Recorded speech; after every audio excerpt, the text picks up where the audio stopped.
You did not get the job because you were the smartest person in the room. You got it because you survived a process designed to make most people quit. That is the first thing nobody tells you about FAANG. Everyone on the outside is looking at the salary, the stock, the name on the badge, and thinking the hard part is getting in. But the people already inside know something different. Getting in is not the achievement. Getting in is just the beginning of a much longer, much quieter, and much more expensive education. And the currency it takes from you is not money, it is who you thought you were before you arrived. Level 1. The offer. You are 22 years old. The email comes on a Tuesday at 2:17 in the afternoon, and you read it 3 times before your body catches up to what your eyes are seeing. The number in the offer letter does not look real. Total compensation first year is more than your parents combined have ever made in a single year. You screenshot it, you send it to nobody because there is no one in your life right now who would know what to do with that information without it changing something between you. You accept within the hour. You do not negotiate. You tell yourself the number is already more than enough, which is true and also the first financial mistake you will make at this company, but not the last. The relocation package arrives in your account before your first day. You buy a desk chair that costs $400 because you have read that engineers at these companies care about their setup. You assemble it alone in your apartment in the city you moved to 3 weeks ago. You do not know anyone here yet. You do not know anyone at the company yet either. You know the programming languages listed on your resume and a version of data structures and algorithms that you memorized over 4 months of grinding LeetCode code every night after your previous job, which paid $54,000 a year and felt like a ceiling until it became a floor you left behind. You are a software engineer, level 1.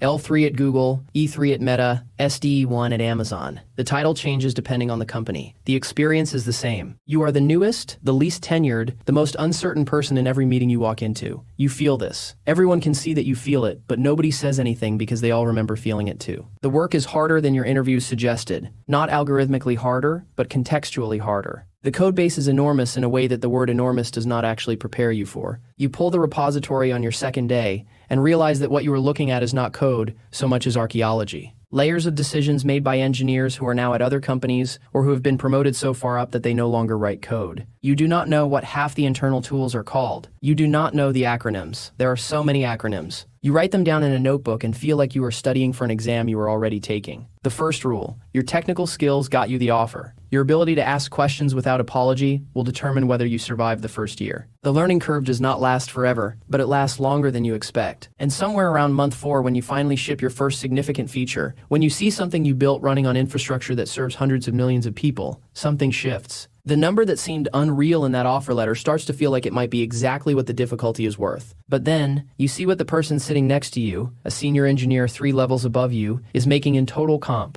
And you realize the ceiling you just walked through has another ceiling above it, and then another above that. Level 2, the grind. You are 25 years old. You have been here long enough to stop using the notebook. The acronyms are muscle memory now. You know which internal tools break on Fridays, which teams respond to pings and which ones do not, and which senior engineer you should ask when the documentation is wrong, which it often is. Your performance review came back as meets expectations in year 1 and exceeds expectations in year 2. You celebrated the second one privately and then almost immediately started calculating what it would take to get the one above that. The review cycle runs every 6 months, and it governs everything here in ways that are not stated in the employee handbook, but are understood by everyone who stays long enough to feel them. You are shipping code, real code, production code, code that touches systems at a scale you still cannot fully conceptualize even though you work here. You have on-call rotations now. Your phone has gone off at 3 a.m. 4 times in the past year. Twice it was something you could fix in 20 minutes. Once it took 4 hours in a bridge call with 7 engineers across 3 time zones. Once it was a false alarm.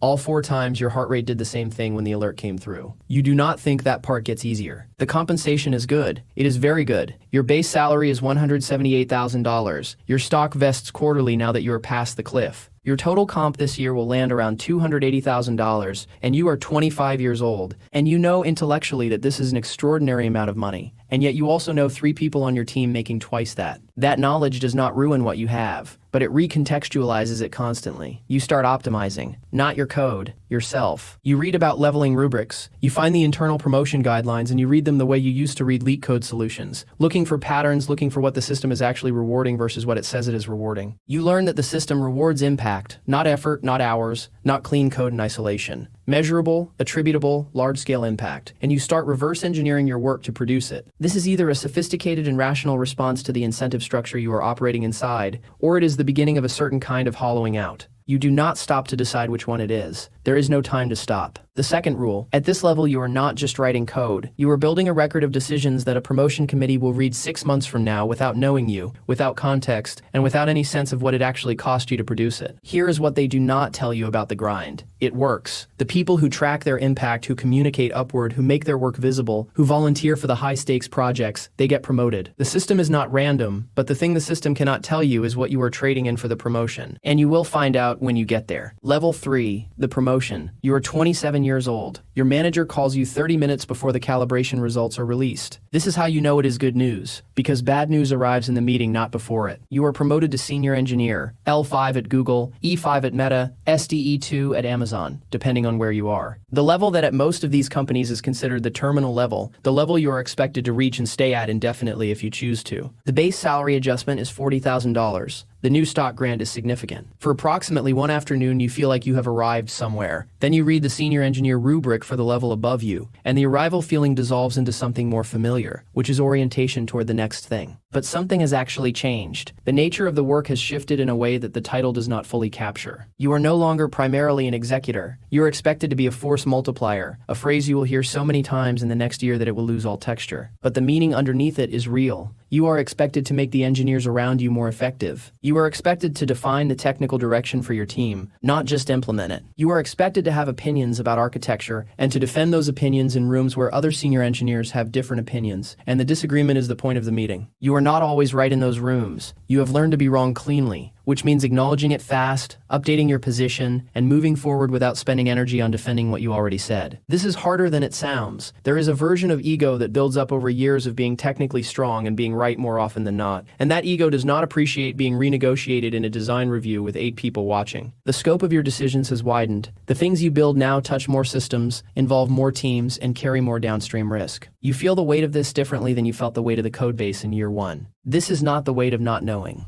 This is the weight of knowing exactly what could go wrong and being the person responsible for preventing it. Your compensation this year is $380,000. You have $190,000 in unvested stock. You have started making real financial decisions, not just spending decisions. You opened a brokerage account. You are maxing your 401k. You have begun to understand concretely and not theoretically how wealth actually accumulates, and it is not through salary alone. The third rule, the senior engineer promotion changes your relationship with the work. The staff engineer promotion changes your relationship with the company. They are not the same transition, and most people treat them as if they are. And here is what the senior level reveals about the level above it. Staff engineering is not harder senior engineering. It is a different job wearing the same title structure. The people who figure this out early have a significant advantage over the people who spend 2 years doing more of what got them here and wondering why it is not working anymore. Level 4, the plateau. You are 30 years old. You have been a senior engineer for 3 years. You are technically excellent. Your manager says this. Your peers say this. Your performance reviews reflect it consistently. You have shipped systems that are in production, that scale, that work. You have mentored 4 engineers who are now thriving. By every visible metric, you are doing the job. You are also stuck. Not obviously stuck. Not stuck in the way that feels like failure. Stuck in the way that feels like standing on a moving walkway and realizing you stopped walking 2 years ago. The walkway is still taking you forward. Raises and refresher grants come on schedule. The work is interesting enough. The people are good. But the promotion to staff has not happened. And the reason it has not happened is something you can feel before you can name it. The promotion to staff engineer, L6, E6, SDE3, whatever the company calls it, is not about technical skill. It is about organizational impact. It is about influencing roadmap decisions you do not own, about building alignment across teams that have competing priorities, about being the engineer that executives reference when they need technical judgment. Not because you are the most brilliant coder in the building, but because you are the person whose judgment the organization has learned to trust across contexts. You have the technical skill. What you do not yet have is the organizational presence. And organizational presence cannot be acquired through effort alone. It requires a certain kind of patience and a certain kind of visibility, and frankly, a certain kind of politics that you spent the first 5 years of your career telling yourself you did not need to care about. You care about it now, not because your values changed, but because you understand the system you are operating inside more clearly than you did before.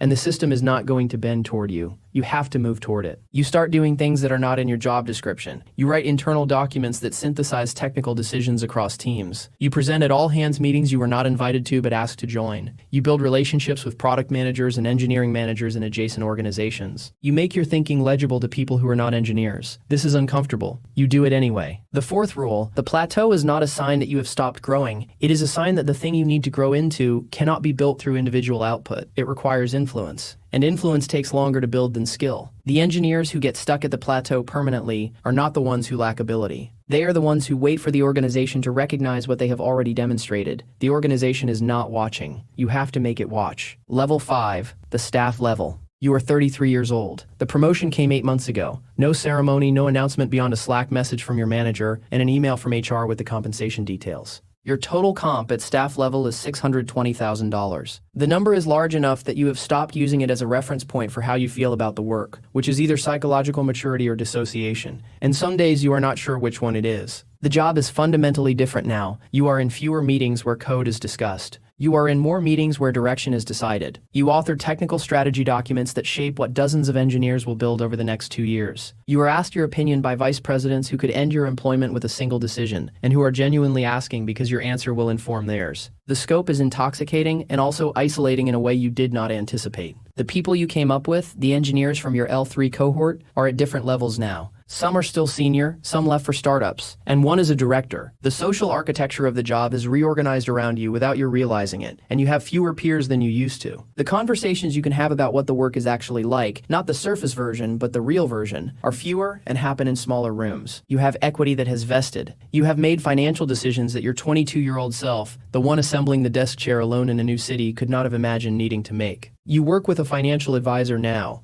You have begun to think about money not as income but as a system, about what it produces when you are not paying attention to it, about what you are building that exists beyond the quarterly vest. The 5th rule. At the staff level, your leverage is your judgment, and your judgment is only as valuable as the trust the organization has placed in it. Trust is slower to build than skill and faster to lose. You protect it accordingly. But here is what the staff level teaches you that you could not have learned earlier. The engineers who make it to principal, to distinguished engineer, to the levels above this one, are not necessarily the best technical thinkers in the building. They are the people who figured out how to make the organization's problems their problems. That reframe is either the key or the trap, depending on who you are. Level 6, the crossroads. You are 36 years old. Your title is Principal Engineer or Distinguished Engineer, depending on the company, which signals you are in the top fraction of a percent of engineers in the industry. Your compensation package is a number that most people you grew up with will never see in a lifetime of work, and you understand this clearly, and you hold it carefully, and it does not make the next question easier. The question is, what is this for? Not philosophically, not existentially, practically. You have spent 14 years building a career inside someone else's architecture. Every system you designed, every team you influenced, every strategy document you authored exists inside a structure that belongs to the company. When the company decides to reorganize, which it will, when the executive priorities shift, which they will, when the project you have spent 3 years building gets deprioritized in a single planning cycle, the work does not leave with you. You are watching colleagues make the decision in both directions. Some are leaving for startups, taking principal-level skills and applying them to problems where the equity is illiquid but real, where the organizational politics are different in character if not in intensity, where the chance of building something that belongs to them is higher. Some are staying, moving into engineering leadership, becoming VPs of engineering, trading the individual contributor identity for a management track that pays differently and asks entirely different things of them. Some are staying exactly where they are, and this, you are beginning to understand, is also a decision. Staying at a level that pays well, that is intellectually engaging enough, that does not require you to bet your financial stability on a startup's chance of success. This is not complacency. It is a rational allocation of risk, made by someone who has enough information to make it deliberately. You are running the numbers, not the compensation numbers, those are clear. The other numbers, the hours spent on call over 14 years, the trip shortened because of production incidents, the relationships that required more maintenance than they received because the job required more than 40 hours a week and the week only has so many hours in it. You are not catastrophizing, you are accounting. The 6th rule, the crossroads is not a crisis. It is the first moment in your career where you have enough information and enough leverage to make a genuinely free choice. The people who treat it as a crisis usually make the choice reactively. The people who treat it as information usually make it well. Somewhere right now there is a 21-year-old grinding leak code problems at midnight on a laptop that runs hot. The offer letter is not real yet. The desk chair has not been bought. The relocation package does not exist. There is just the practice problem on the screen, and the belief that getting in is the thing, that the badge and the salary are the destination, that once the number in the offer letter becomes real, something will resolve. It does not work that way. What the journey actually costs is not measurable in the way the compensation is measurable. The cost is in distance. The distance between who you were at 22, reading that offer letter 3 times in a quiet apartment in a city where you did not know anyone, and who you have to become to operate at the levels above it. The technical skill is the smallest part of that distance. The rest of it is patience and visibility and judgment, and the slow, deliberate work of making an organization trust you with decisions it did not have to give you. The email comes on a Tuesday. The number does not look real. It always starts there, and the machine does not ask if you are ready. It just opens every morning and takes whoever shows up.